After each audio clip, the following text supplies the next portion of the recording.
History Month, as well as the International Women's Day. So thank you all once again to every woman out there. We are super proud of the amazing work you do as female change makers, as female development practitioners across any strata and across any impact area.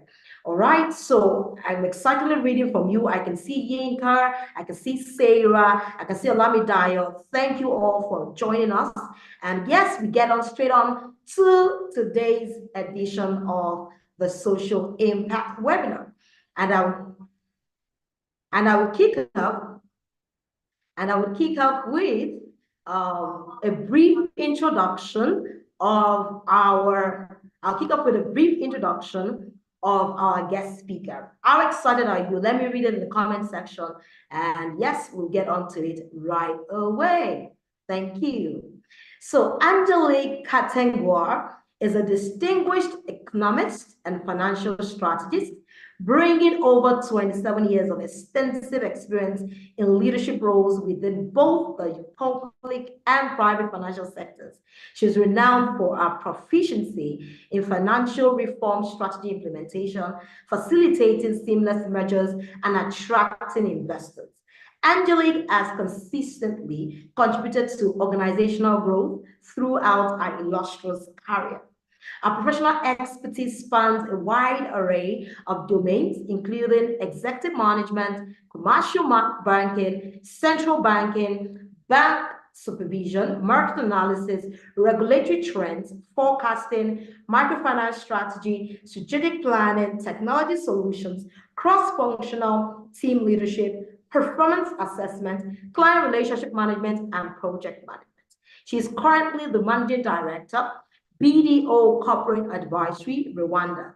Under her leadership, she consulted for client organizations to address their most significant challenges with a unique understanding of the evolving African market structure, as well as economic, strategic, and regulatory trends across all segments of the financial service sector in Africa. She also plans strategically to increase client capital and advise on company development. In addition, she liaises with senior leadership, stakeholders, and regulatory entities to ensure each company's financial systems support structure is driving the business forward with minimal expenditures. Our colleague described her as a progressive, driven, down-to-earth, analytical, and economic expert who can be relied on to offer superior solutions that deliver profitable results on time and under budget. Excitingly, we're moving on to warmly welcome our guest speaker in the person of Angelique Kontengwa. Yes, she's already in the studio. All right. Hello, Angelique. Hello. Thank you for having me. I'm very excited. Super excited to have you here. I'm excited Hello, also to be with you today. Can Can you hear me? Yes, yes. Please just help us increase the volume a little, just a little. Thank you. All right, let me try. Thank you. Hello, hello. Hello. Okay. I think it's super clear. Thank you. Super clear, super clear. All right. So we're excited to have Angelique here with us. And of course, we all know how we run things at the Social Impact webinar. We kick off with, that first session where Angelique gets to share with us. And then we move on into the Q&A segment where we get to ask the curator questions, and Angelique, shares with us from a wealth of experience. So please get your notepads, get your pens. If you have not shared the link within your network, please do that. Get the link, pop it up in your different networks, communities, and get your team members, get fellow change makers on board as quickly as possible. All right, so we get on to have Angelique share with us. Thank you, Angelique. Let me have you just share. Thank you. How do you feel joining us this morning? No, it's such a pleasure. I'm excited to share my journey. I really think sometime in life you have to move from just general work to mentoring. So I'm excited to talk, discuss, and learn from, people in the web leadership. I'm going to share my view, but I also want to be a two-way conversation. Yes. All right. Beautiful. All right. So your presentation is ready. So over to you. You have the floor now. Just a minute. I'm trying to. Okay. So I've prepared a few slides, only 8 of them, to discuss about my journey, how I started my career, what I've done up to now, and what I would like to share with the people in the meeting. So my journey, leadership journey, is a reflection of my dedication to fostering economic change, development, financial reform. And I had the honor to start in a very wounded country, Rwanda.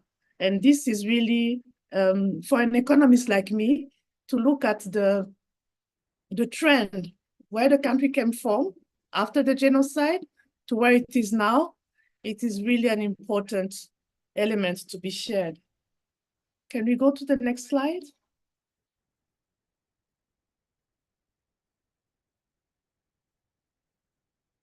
So I'm going to talk, I said it's only 8 slides. I'm talking to talk about my early career foundation, where I started working as an economist, the role that I had held in Rwanda, my entrepreneurial venture and advisory role, and then how it was all supported by my educational background. I really think it's important to know that to have the right tool to be an exemplary leader. And then I'm also going to talk about certain courses that I took related to sustainable development, finance, and leadership. And then after that, I did a very brief guide on what I see as the most important element for leadership journey. And this picture is showing the way I view this discussion. I want to be an exchange, really, not just me talking one way. Next slide, please. So I started my career in Citibank Kinshasa. I was born and raised in Kinshasa. My father was a university professor there. So I began in Citibank Kinshasa immediately after I finished my economic studies in Belgium. And I started really, how can I say, I hit the ground running, because there was a general walkout of the personnel in the bank. So I really had to take a leadership role from the beginning as a trainee. So I was catapulted head of the transfer department, which was very important because I was in charge of controlling transfer coming in and out of the country. And if you remember, at that time, Citibank was the first bank in the world. So we were serving a lot of very important clients. So I had to decide there and there that I'm going to take over the role and I'm going to assume it with all my ability. And then after that, I had to move to First Corp Merchant Bank in South Africa. This was due to, there was some riot in the city from the army. So I had to move to South Africa. It was still Citibank, but under a different name at that time. So I worked in the risk assessment department for 4 years in Johannesburg. That was also quite an experience because it was at a pivotal time in South Africa when they elected Mandela as the president. Next slide, please. Then there was the genocide in Rwanda. The genocide ended in July 1994, and we were called from all over the world to come and help because, you know, everything was destroyed. We have the majority of the men either dead, in prison, or out of the country. And that way in Rwanda, you have this very special situation of the women, where women have got central role in all aspects of the life of the country. I think we have the biggest number in the world of women in parliament. We have more than half of women in charge of financial institution, and this is replicated over the private and the public sector. I went to the National Bank of Rwanda. Remember, I was coming from the private sector. So I came at the National Bank of Rwanda, and I had to start from scratch the supervision department. So we worked on building the regulatory, the legal framework. After that, we reopened the banks. the next step was to reorganize, to restructure, and to privatize the bank, and then afterwards to grow the sector. That was really pivotal in my journey in terms of leadership, because we couldn't afford any mistake. The country was really in a bad shape, and the banking sector is the backbone of the economy in the country. And I'm quite proud of what we have been able to accomplish. After that, after 15 years at the central bank, no, I'm still at the other slide. I'm still at the slide with the prior slide, please. Yes. After that, I left for 1 year in Harvard. I did a master's degree in the public sector, and then I was nominated head of the Rwanda Social Security Board. The Rwanda Social Security Board is the biggest financial institution in Rwanda, and I spearheaded the merger between the social security entity and the medical insurance function. So under my leadership, we grew the portfolio at least 3 times, and facilitated the inclusion of Mutuelle de Santé, which covers the entire population of Rwanda. In Rwanda, 98% of the population have got access to the health sector through this, the pension fund. Additionally, I led the organizational restructuring, the policy development, regulatory compliance. One other element that I'm quite proud of is putting in place the maternal health scheme, which allows women to stay at home at least 3 months after the birth of the baby, where they are able to get 100% of the salary. So that was quite pivotal at that time. Next slide, please.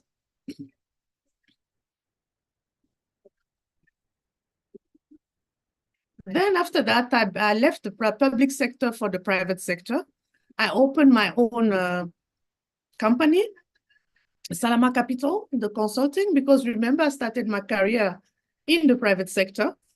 So this company was offering financial and advisory services. I was well known in the country.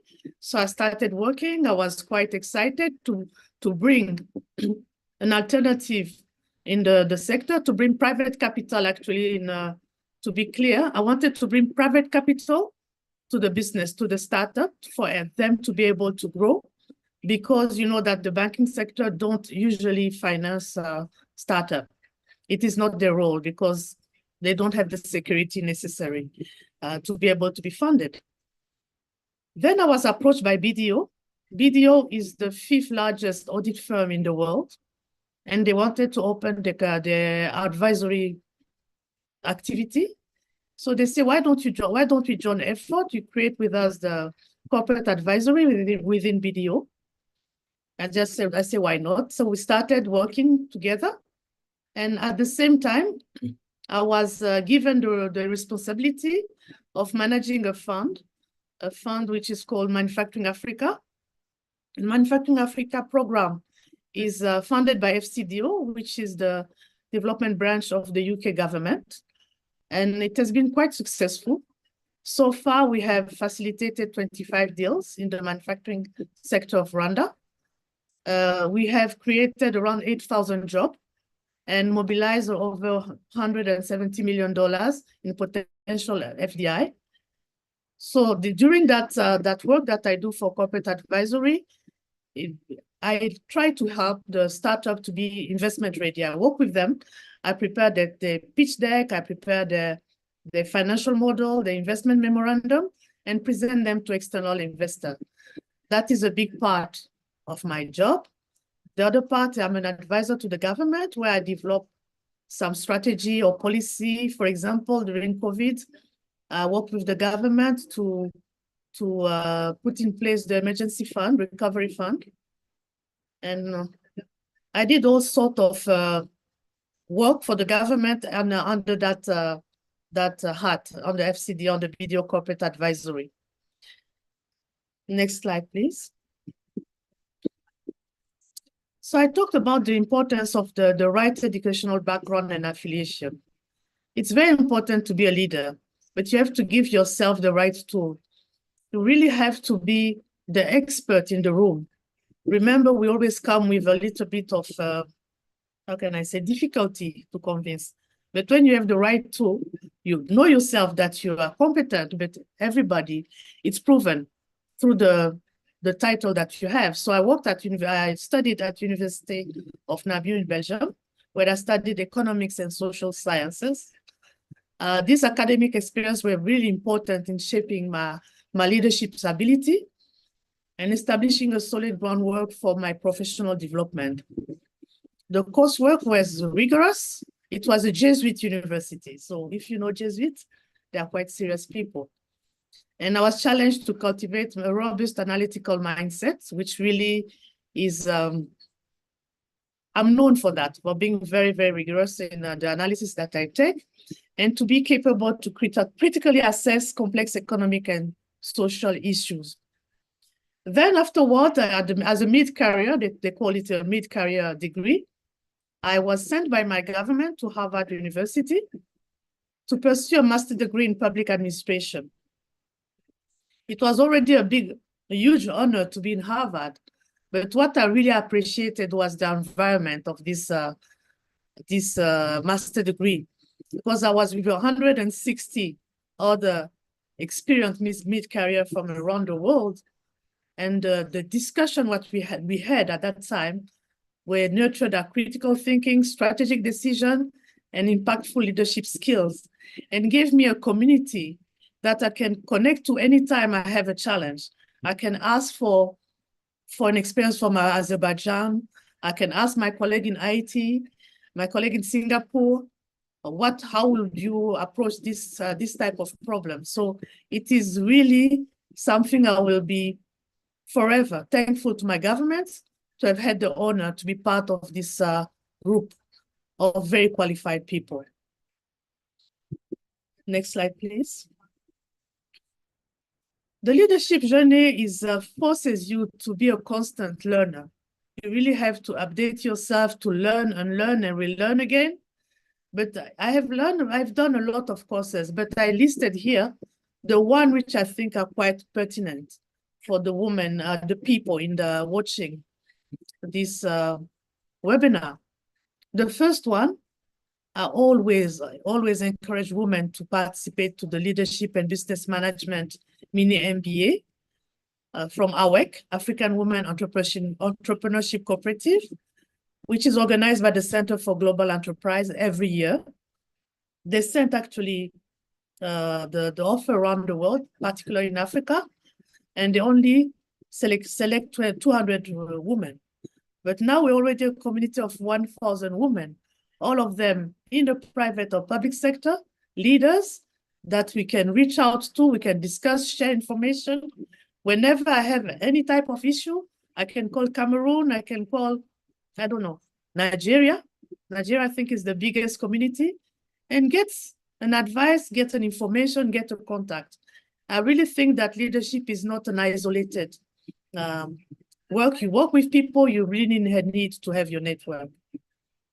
So I also did venture deal with Kaufman Fellow. Kaufman Fellow is quite famous for people working in the startup, the venture capital world. Harvard have got a continuous educative courses. So I did one in entrepreneurship and in emerging economy. I really encourage people in the webinar to always check for what is available, because the one I did was really based on the experience in South America and India, but with examples which were pertinent for Africa. We all know by that 2050, Africa is going to have the largest number of youth under 15 years old. We are going to work for the entire world. Our youth need to be upskilled, they need to be prepared, they need to be informed. So I really think it is very pertinent to have this type of exposure. And I also did an African Women Investor Training Program with the Commission Économique pour l'Afrique of the African Union. And this was preparing me to be a venture capitalist. Next slide, please.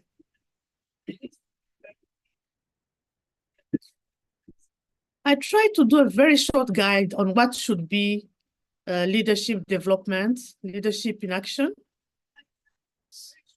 First, you have to really work on your strength. From your strength, you need to know what are your strengths. That's the first step in your leadership journey. It's important to understand what you're naturally good at, where your skills lie. This can help you focus on area where you can excel and really contribute the most. Then you have to have goals. You have to set goals which are achievable. That's very important. They help you measure your progress and keep you motivated. Then you have to remember to make your goals smart, specific, measurable, achievable, relevant, and time-bound. And you need to have a mastermind. You need to have a group of women who tell you the truth no matter what, where you can report to, you can examine progress. I have my group, and stranger enough, they're from Nigeria, many of them. And then we really keep ourselves accountable. Then the third one is the tools and resources. It's important to gather the right tool and resources to have an effective leadership development. This includes books, courses, mentors, and real-world experiences. So with the right resource, you can provide valuable insights and develop your skill, the skill you need to be an effective leader.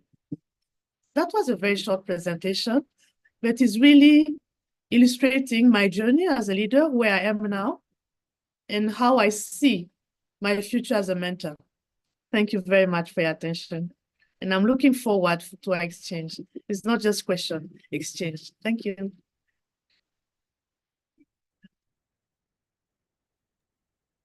Thank you so much, Angelique, for that very insightful, concise yet very insightful presentation, walking us through your leadership journey, which I must commend that that journey for me. I would say so many things stood out for me, sharing your journey as well as your educational background. Also, one prominent thing you said that also stood out for me was when you were speaking about the importance of a catalytic community, and you emphasized the fact that you have a lot of your fellow female leaders like yourself, particularly from Nigeria, who are a part of masterminds and great communities that you're connected to. So I love that you're again encouraging every female change maker and even every male. Though this particular edition is set out to commemorate the women, but I believe every man who also believes in the female change makers believe in the diversity of women as well, would also champion the cause of ensuring that women get into catalytic communities that strengthen them, enhance their thinking, and also provides them the right tools for advancing their cause in their various careers. So I'll quickly move on to the Q&A segment. And the first question that comes to mind is to say that as a prominent leader in this field, it's the financial services sector. How are you promoting the culture of diversity and inclusivity within the workplace? Thank you for your question. So that's very important to have a diversity. And I'm going to give a small example. I like to illustrate my journey regarding diversity and inclusion. When I was at the central bank, when I was in charge of banking supervision in the entire country, I learned that having a balanced team of 50% women and 50% men, and even a slightly higher ratio of women, gave me the best result. And for all my journey afterward, I really respected that ratio. It is very important to have a different way of looking at an issue. When you're an inspector, you need really to find out what's the problem with the entity that you're supervising. Men have tendency to look at a generality, like overall, is it significant? Women are detail-oriented. So when they work together, you have the best possible mix of skills. So first of all, I start with the leadership commitment. It starts at the top. As a leader, one must demonstrate a genuine commitment to diversity and inclusion by setting clear goals and expectations, and by being accountable for reaching them. That's very important. Then to have a diverse hiring practice, as I said, men and women, to have an inclusive culture is very important, to create an environment where every employee feel comfortable expressing their opinion and ideas. That include having open conversation about diversity and providing diversity training to all employees. Mentorship program, I really believe in mentorship. I really think in life you have a cycle. You start as a trainee, you become an employee, a manager. Then after that, you are a senior executive. That way you have to give back because you have been mentored, you have been coached. It's important for you to give back by becoming a mentor yourself. So encouraging mentorship can help in the professional development of underrepresented group within the company. Also, you have to engage conversation for policy review, regularly assess whatever was decided, to include benefit also, to take into account the diverse need of employee. For example, flexible work hours for women, a special place where they can be with their baby, even during workouts, and have that time of sharing space with the baby. More and more we see those spaces, particularly in Rwanda. Think about parental leave and healthcare that include all family structure. Then also inclusion in promotion and advancement. Ensure that advancement opportunities are accessible to all employees through fair and transparent process. And then, of course, continuous learning about it. Thank you. I love it. I love it. I love it. I love it. I love how you're emphasizing the importance of continuous learning.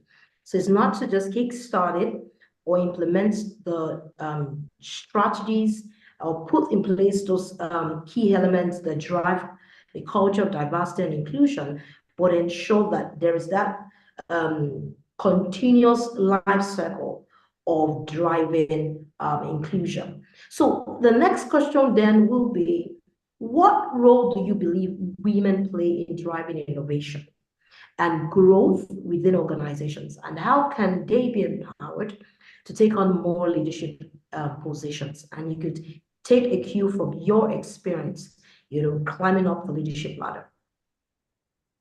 Yes. No, thank you for the question. It's very pertinent. I was trying to think what will be the most important point to drive through. So diversity in leadership brings a multitude of perspective, which is critical for creativity and innovative problem solving. Women often bring a different experience. I've given you my story when I was working as an inspector. The experience and a viewpoint that can lead to more holistic and inclusive decision-making process. So what I really think is important, we need to learn to encourage participation in STEM, STEM, supporting and encouraging girls and women to pursue education and career in science can broaden the talent pool of women in technical and leadership roles. That's very important. Leadership development program, that is also possible to put in place. Flexible work arrangement, I've talked about it before. Bias training, it's also very important. Conducting and consciousness bias training, help in recognizing and mitigating biases that can affect hiring, promotion, and day-to-day interaction within the company. Equal pay and promotion, that's also very important. Committing to equal pay for equal work and transparent promotion is going to encourage women to be treated and compensated fairly. Supporting women networks. I really think that women, we are very strong together. Actually, we're invincible. When we group, nobody can come in front of us and really face us. It's very important to have a community which supports and resource to advance your career. Then visibility and representation, it's important. Child care support. Offering on-site child care or subsidy for children care is also important. Then, as you are doing now, creating female role models is very important. Having women in top leadership position that can serve as powerful role model for other women, showing that they too can achieve similar success. And then also propose re-entry program. For women who have taken career breaks, offering re-entry program can help them to transition back into the workforce and progress into leadership role.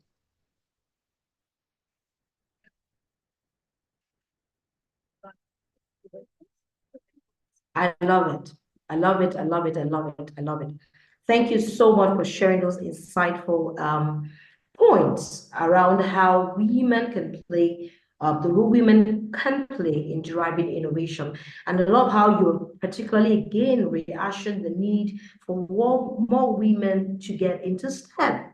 You know, more women should be inspired to get into STEM, you know, ensure that we provide those diverse opportunities for women to, you know, really thrive within STEM. And I love that you're expounding on this, and of course, sharing more insights around, you know, providing training opportunities like we're doing at Ideation of Africa and many other key strategies to driving innovation. So next point for me will be share with us some of the effective ways to address gender-specific challenges in the workplace. I know that you're a female leader, a female senior leader for that matter, and you may sometimes have encountered some challenges that are gender-specific. So how have you thrown such challenges, and just share with us some of the ways through which we can mitigate against gender biases and unequal opportunities for advancement in the workplace. Thank you. Oh, thank you very much. Now, I remember my early days in leadership. I was usually the youngest and the only woman in the room. So I had to really learn how to modulate my voice. You know, I have a very a tiny voice, but you have to speak with authority from a position of knowledge and authority to be heard. That's very important. You know, the way you present yourself and the way you believe in yourself. I always think that God is the most faithful companion. You pray before a meeting. I pray before anything I do. And I really believe it gives me the speed. I start from a position of strength because I'm never alone.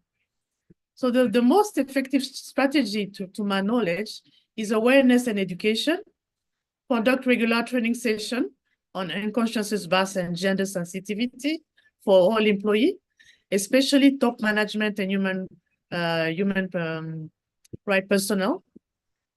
So it's very important to highlight the common biases and way to counteract them, to have policy and procedure in place, to review and update company policy to ensure they are gender neutral and support equality.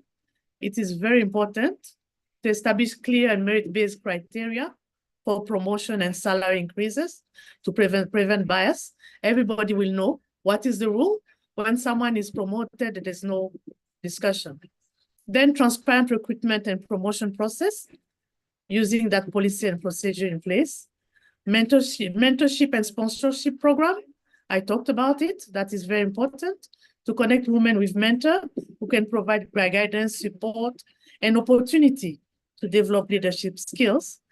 Flexibility and work-life balance. That is also important. The most important is your output. It's not the number of hours you are seated in your office. That is very important. And we have learned it through the remote work option and parental leave policy. Yeah, that is generally the tools that I will use. Thank you. I love it. I love it. I love, again, the emphasis around mentorship, you know, and sponsorship opportunities. And I also love, again, the emphasis on creating the right policies, putting in place the right policies that also mitigates against these challenges. So I love it. All right. So the other question I would then ask will be, you know, this month, particularly this month of March, this month of March was to commemorate the International Women's Day and as well as the Women's History Month. And I know there are many African women who, you know, are seeking pathways, aspiring into leadership roles and aspiring into greater and much more across different career paths or across different sectors. I would then ask, what would be your advice? Because I love when you were sharing during the last question, in response to the last question, how you noted that when you were when you were within the workplace, you did discover that you had a very tiny voice, but there was a way you still showed up with confidence within those arenas, and still sort of ensure that your voice was heard. Right. And this was not done in any brash or rude manner, but you took into consideration the fact that you could show bold and confidently. So then, what would be your advice to young African female change makers or women aspiring into leadership positions across different careers? Just again to encourage them on this path. Thank you for the question. That's very pertinent. As you said, we had International Women's Day recently, and it's a significant occasion to inspire and motivate young African women aspiring to leadership roles across various careers. Some of my advice are: first, believe in your value. You have to recognize your worth and the unique perspective you bring to the table. Your diversity of thoughts, background, and experience is invaluable and can drive innovation and change. You have to believe in it first. Then, you have to seek knowledge and education. During my short presentation, I talked about it. Those are your tools. You have to continuously invest in your education and personal development. Stay curious, seek out new knowledge, embrace lifelong learning. You have to remember that education extends beyond formal settings. It includes workshops, online courses, and self-teaching. Then you have to build a support network. Surround yourself with mentors, sponsors, allies who believe in you and will offer guidance, support, and opportunities. A robust support system can be instrumental in navigating career challenges and advancement. Then you have to embrace challenge. It's not going to be easy. I'm not going to lie. It is really, really challenging, but we are able to do that. As women, we have so many different challenges that we have to face in our life, private, personal, professional, and we always come up on the top, generally. So view challenge as an opportunity to grow and learn. Don't shy away from difficult situation or task. Instead, use them as a stepping stone to build resilience and experience. As I said also, speak up and be heard. Your voice matters. Be confident in expressing your ideas, opinion, and need. Effective communication and assertiveness are key skills for leadership. Nobody's born knowing everything, but you can learn that. If you don't have it, take time to learn how to be a good communicator. Then you have to develop your leadership skills early. There are so many occasions in community projects, volunteer work, when you can learn to become a leader. Then advocate for yourself and others. Never forget about the people who supported you. Be your own advocate and help others. Have a work-life balance. Very important. We work so hard as women, and we forget that there's the other part of our life which need us. So when you finish your work at the end of the day, close your computer and be fully present for your children and your husband. They are the center of your life and they never move. So remember, they are there for you. There are people who love you, support you no matter what. That is really an important element. Thank you.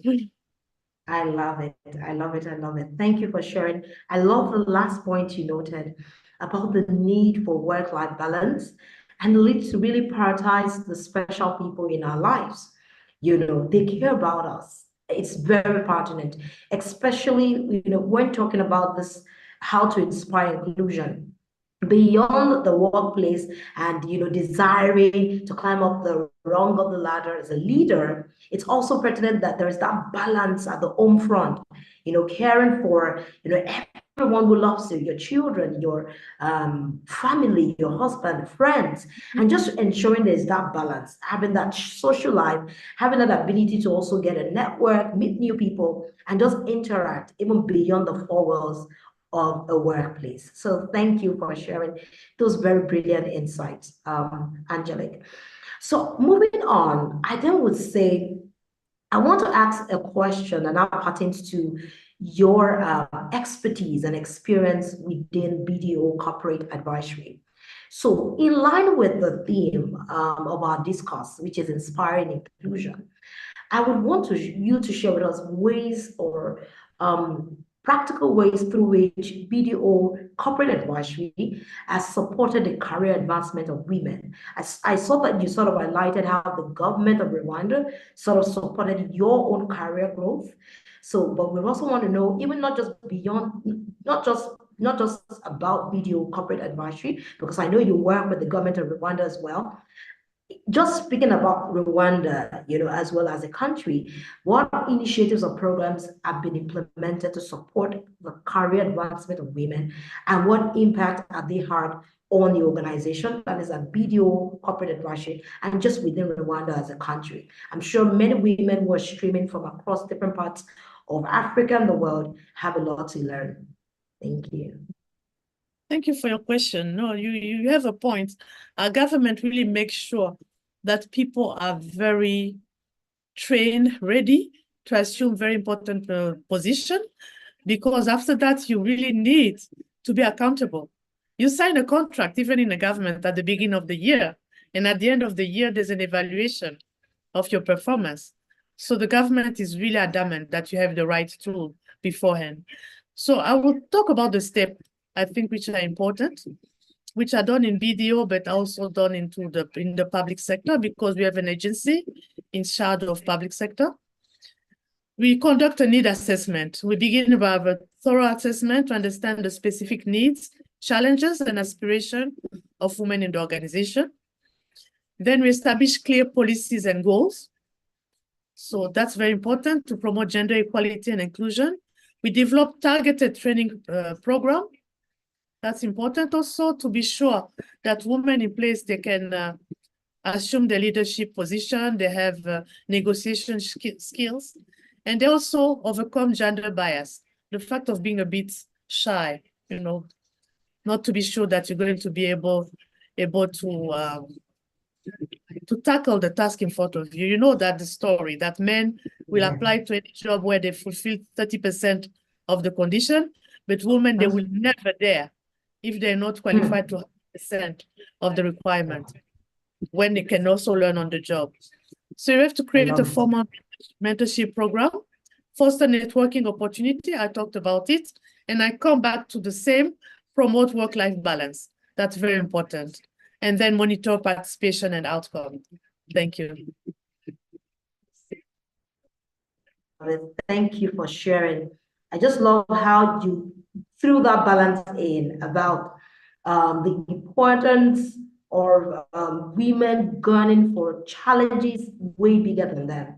And I love that illustration, that quote you just cited, or the example about men who go for positions they're about maybe 30% not qualified for, but women will still be contemplating, saying, I don't have the requisite qualifications to go for it, when actually you have the opportunity to learn on the job. Yes. Get onto the that opportunity, explore it. I just see what's on the other side of such opportunities. So I love it. I love that you share those strategies and insights brilliantly. The next question there will be, you have highlighted it on the need for that work-life balance and the need for that balance, women ensuring that balance with their career aspirations and with family responsibilities. So I want you to share with us, how can African women navigate and overcome the challenges of balancing career aspirations with family responsibilities, and what support systems are important for their success? That's a very deep question, and I might get fired from very assertive of our sister who think that being a feminist is being like in a position of defense. I don't think that. I really think that, as I said, our community, our society is a balance between the role of women and men. And I really think that your role in your family as a mother, as a wife, it's very important. You have a role to fulfill, but your husband also have a role. And I really think it starts with mutual respect, but also recognizing his position in the family. I really treasure that. I really think you have a companion, and let's hope it's for life. You really need to love each other. Your children are going to leave. You know, I'm an empty nester now. Your children are going to leave, but you still have your life to live together. It's better if you have a very good relationship. So that work-life balance is key to really understand the role that you have as a leader outside, but even a leader within your own family, but also by respecting your companion, working together, loving him, supporting your children. I remember I was working very long hours, but I will never sleep without discussing with each of my kids and knowing what happened during his day. What was the strong point, the weak point, where he need advice. And I would sleep, peacefully because I fulfill all my obligations. I love it. I love it. Thank you so, so much. Very pragmatic and straight to the point. I just love how you're saying as women, it's important and you're putting a simple structure just to say on a daily basis, you check in with your kids and you emphasize the importance of getting also a partner who believes in you as a woman because it's a partnership, right? It's not a one-sided street. I love that emphasis as well. Thank you so much for sharing, Angelique. All right, so we're rounding up gradually, and it's really been a great time spent with you. And just again, getting into this topical issue on inspiring inclusion. And this is just in commemoration of the International Women's Day. So then looking ahead, what do you envision for the future of women in leadership roles in Africa? And what steps can be taken to accelerate progress towards greater gender equity and inclusion? Thank you very much. So it's very important to lead by example, to model inclusive behavior, demonstrate inclusive behavior in all interaction, how you treat people, make decisions, handle conflict, set the tone for the organizational culture, and actually the culture at the level of the country. You asked for the first question to prioritize diversity in leadership. Very important. Women are peacemaker. You talked about change maker, but women are peacemaker. We have learned it in Rwanda the hard way. Everything started from women. They decided to work together. They decided to plan food together. They decided to start schools with their children together. And that's how progressively peace came back into the country. Women are really peacemaker. And when there's a tense situation, they always, in my experience, give very wise advice. They're not confrontational in nature. Then you have to implement structured decision-making processes, inclusive meetings, diverse decision-making panels. You have to educate and empower. And educate about unconscious bias training to understand exactly what it is and how to avoid it. Mentorship and sponsorship program, I will not repeat it enough. Mentorship is key, really heavily responsible, and foster a culture of accountability. Set clear diversity goals, transparent reporting, and back to my main advice, and for work-life balance. Thank you. I love it. I just love again how you're reiterating that point because it's something women most of the time miss out on because women are strong, women are very diligent, and they are go-getters. So they would go at any length to just attain their goals. And sometimes they are overstretching or overextending themselves. So thank you for really, again, re-emphasizing that point. Thank you so much, Angelique, for such a great time this morning into the afternoon. I know it's afternoon and you end already. Today is a super day, and thank you for spending time with us. So I just wanted you to share some parting words with our change makers, especially towards the topic of inspiring inclusion, just before we round up this very great and awesome session. So what will be your part was in ensuring that women are seen, are valued, and heard? And, again, one thing I keep emphasizing is that as women, in as much as we advocate for inclusion and inclusivity, we must also be people of inclusiveness. So you must also be seeking out opportunities to include other women. So as much as I'm targeting to climb up the ladder, I should be thinking about widening and opening up my circle to accommodate more women, to empower more women, to be a sort of inspiration and mentorship to more women. So if every woman can think like this, I believe many other women will aspire for greater goals. And I'm thankful for women like yourself who are taking on certain kind of career parts that typically you would say, you can't find a woman as the managing director of a financial services. It's rare, right? But we see more women, especially within Africa, within Nigeria, and many other African countries climbing up into that executive management position. And we're greatly inspired by what is happening. So I just want you, in your parting words, to again re-ask some things you've shared and just inspire every African female change maker or any woman of any diversity across the world. Yeah, thank you. Yeah, thank you very much. Now, I would like to really talk. We really are open heart women here. We're participating to this webinar now, who are going to view it afterwards.